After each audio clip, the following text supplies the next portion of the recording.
Hey guys, I am here to give you a couple of tips on management. I am a massage therapist, been doing this work for about 20 years, and now for the last 3 years I've been doing personal coaching and transformation coaching. And so I'm excited about giving you these few tips today because I have a lot of my clients. They have carpal tunnel. They have some tendonitis in their wrists. They have plantar fasciitis and numbness and tingling, things like that. So, and we all know that a lot of those things is from repetitive motion. So from like typing and, like I used to do hair. I was a cosmetologist when I went to cosmetology school. A lot of you may not know that about me. I went to cosmetology school right after high school, and I did that work for about 6 years full time. And if you're a cosmetologist, I understand your pain because, that repetitive motion of like holding hair and cutting, and then the terrible like the posture that you hold while you do hair. It's just the hardest thing. I mean, in your low back, the way you're like crunched over. So these type of things will help you if you're a hairstylist, if you sit at a desk all day, if you stand up. One thing though I want to you keep in mind is if you don't know you have plantar fasciitis, here's a tip to help you know whether or not you do. You get up in the morning and you stand up, and the first thing you feel is pain, like sharp pain in the bottom of your feet. There's a good chance that you have plantar fasciitis. And it's really interesting. I talk to a lot of people who have this problem, and they focus on like massaging the bottom of their foot with like a ball. It's good to do that to kind of work it out in the morning, but really the underlying cause of plantar fasciitis is not in the foot. And a lot of people would be, surprised to find that out, is that where it really comes from. And hopefully you can see, I'm going to put my foot up here.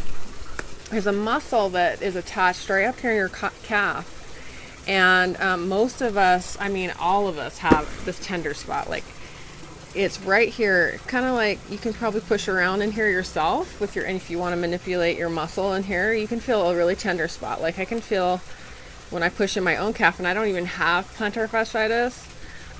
There's a tender spot right here in my calf, and I can feel that. And what happens is that muscle right there is connected to your foot. And when it gets really tight, so when you step down on your foot, what happens is this muscle, like, it kind of like goes like it kind of snaps. And people who are on their feet a lot and walk around all day long, it's literally you're tearing that muscle, like little tiny tears in that muscle that goes all the way down your calf and they're little tears in your plantar fascia too. So this is a really difficult thing to repair and heal, but if you keep up on it regularly, then it does go away. I've had very positive results where I work with my clients, and I need to do some deep tissue work on their calves when they work on working out at home. It essentially will go away, but you have to keep up on it because there's a weakness in your calf and your foot. So we're going to talk about that. All right, so let's start with hands. So if you have carpal tunnel, or if you've had carpal tunnel surgery and you feel like it's coming back,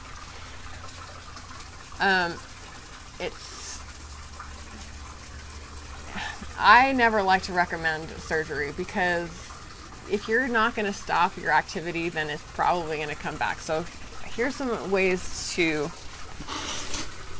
if you're thinking about getting surgery, or if you think, maybe you need to do this, try these first. I recommend trying these stretches first before you get a surgery. So I'm going to take off my microphone. Hopefully you can hear me. Okay. So if you can kneel on your knees, you can do this against the table too. You don't have to do this against the floor. You can stand and do this against the table. But here, if you look at my arm, my hand is straight. So elbow is pointed out, fingers reaching the floor. And you just, some people aren't flexible enough. So if that's a good indication that you have problems with your hands, your wrists, that you have tight muscles up here, is if you can't reach your wrist all the way to the floor. So what you're doing is you're spreading your fingers out and you're keeping your elbows straight forward here and your wrist this way. So you can see how my wrist is pointed out. And you're spreading your fingers out. So that's one stretch. And if, like I said, if you cannot push your wrist to the ground, then this is something you really need to be doing on a daily basis, is to work out and stretch these muscles like more than once a day. Probably, it's like some of my clients, they'll go to like 3 or 4 inches away from the floor, and I really have to work out their forearms. Okay, so the other stretch is your elbows are still out like this and your wrists are forward like this, and your fingers are like this, and you're pushing your wrist with your elbow, the crease of your elbow, out like this. And you can do it with both hands at the same time. You can see, hopefully you can see my wrist, my elbows are pointed out. You can really feel that through here. I used to have a lot of wrist pain when I was cutting hair full time, and when I first started doing yoga, it would hurt to do the downward dog. Like, you know, it was hard for me to get my wrist down like this. So I had to practice stretching out my wrists, my forearms.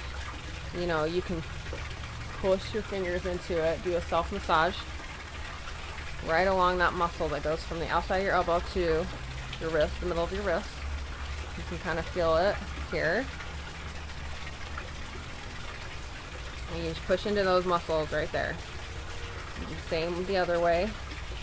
This one, you when you have your hand out like this muscle, it goes from the center of your elbow down more in around the inside of your arm.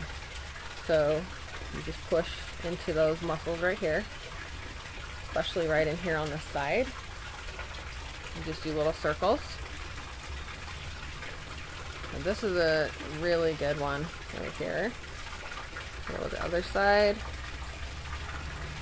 Just little circles all the way down here. We'll switch the other way and do it again the other direction. If you have that elbow out, if you can't and your elbow goes like kind of in like this, that's okay. You just do your best you can of trying to push that elbow out, because the more you can get out away from your body, and then just, you can actually just grab that muscle, massage it out. Hey Laura, thanks for joining me.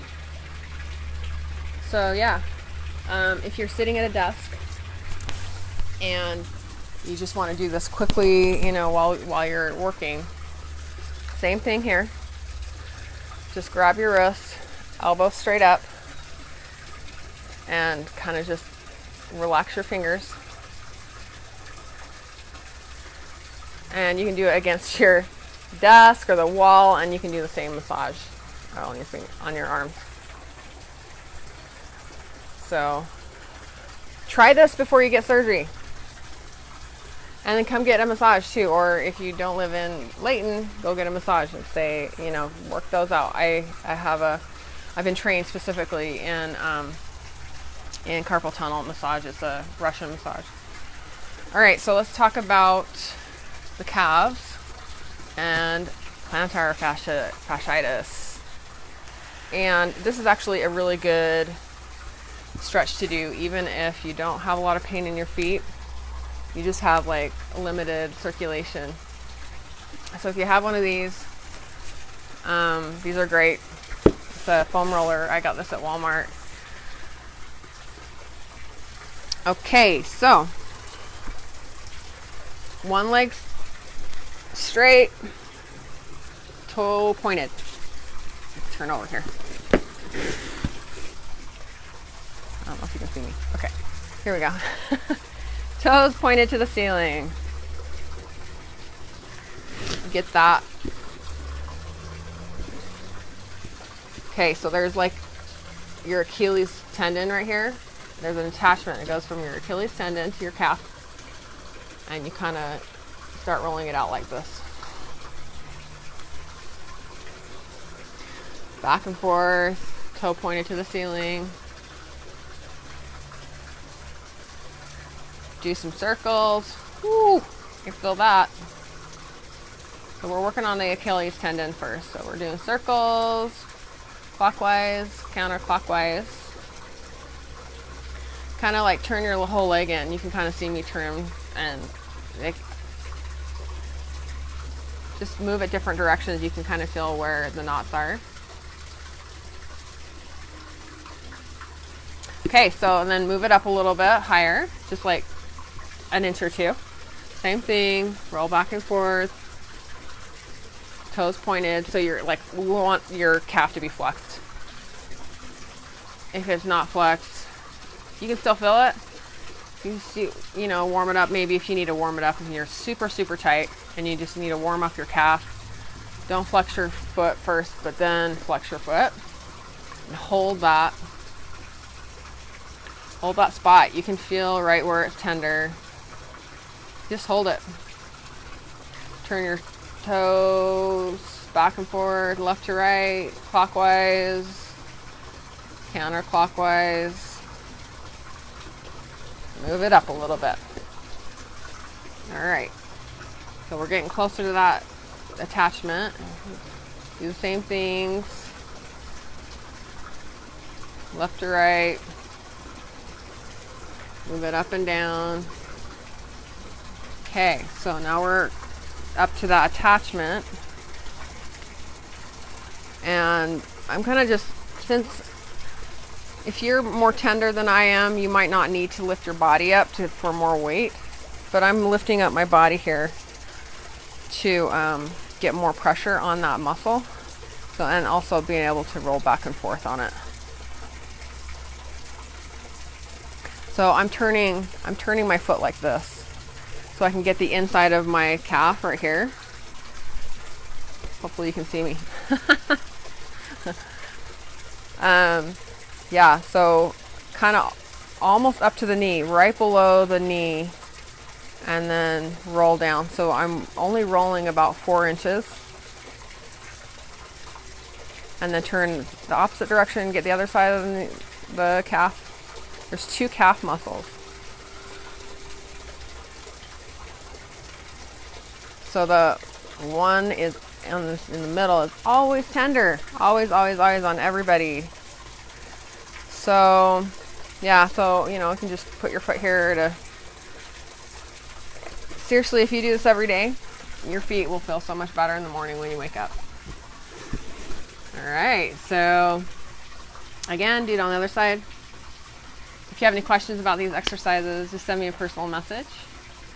I'm offering 10% off to all of the private group, Holistic Health and Happiness group members to a session, a massage session. I do Thai yoga flexibility session and also an integrated session where I include energy work and stretching and manual massage. So if you're interested in me helping you with your feet and hand issues, I'd love for you to reach out to me. The last couple weeks, skipped a week last week. We didn't do a video last week, but the 2 weeks prior we focused on lower back, sciatic, and the week prior to that was neck and shoulders. So I love helping people that have migraines and it's just tension in general. And during these times there's a lot of stress going on, so stress causes physical pain. So if you come and get a massage and relax, I'll help you walk away feeling so much better, so much more aligned, so much more lighter. You can eat, move easier. And so I hope that I get to meet you and you reach out to me. So thanks for joining me. Bye-bye. See you next week.